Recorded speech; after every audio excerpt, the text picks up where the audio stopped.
l'autonomisation de la femme afin d'assurer un développement propice et durable pour tous. Des détails avec Daniel Kodjo et Maruseri. En Afrique, les femmes interviennent de manière active dans le secteur de l'économie à titre d'agricultrices, employées ou encore entrepreneurs. Elles contribuent au bien-être de leur famille et parfois même sont la pièce maîtresse de l'avenir de leurs enfants. Cependant, elles sont par moments confrontées à une série d'obstacles qui les empêchent de jouer pleinement leur rôle potentiel. Ces obstacles constituent des freins à la réalisation du potentiel du développement de l'Afrique. Pour pallier à ce handicap, 7 pays issus de l'Afrique de l'Ouest, en l'occurrence la Côte d'Ivoire, le Bénin, le Niger, le Mali, le Tchad et la Mauritanie, se réunissent à Abidjan autour du thème « Appel à la mobilisation en faveur du dividende démographique au Sahel ».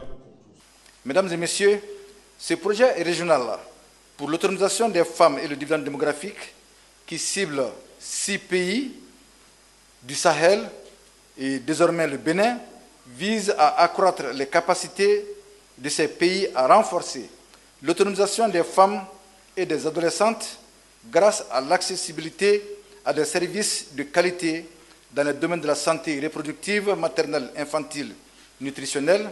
Il vise également à renforcer leurs capacités productives, source de développement humain, durable et contribuer ainsi à la réduction des inégalités entre les sexes dans le Sahel.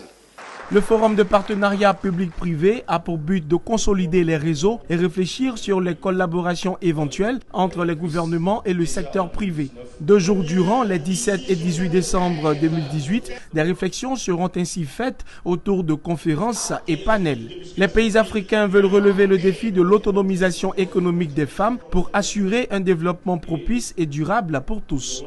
Dans certains pays du monde, lorsqu'une femme est en grossesse, nous comptons déjà le nouveau-né dans les services d'état civil.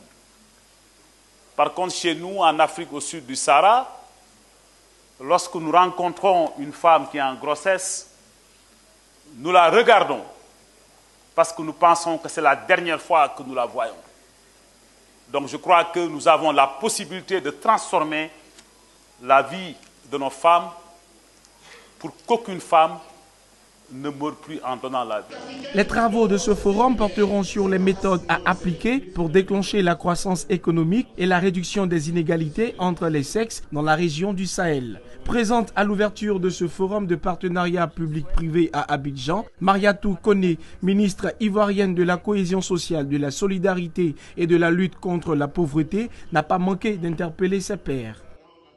En réponse à ces besoins croissants, il est nécessaire de mobiliser des ressources additionnelles, accroître les investissements pour accélérer l'atteinte des objectifs du SWED et ainsi consolider les efforts vers les objectifs du développement durable.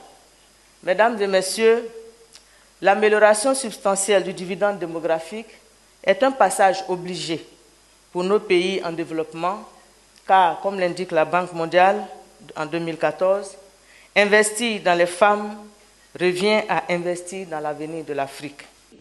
Pour Mariatou Koné, une diversification des sources de financement s'impose pour répondre aux besoins des femmes et des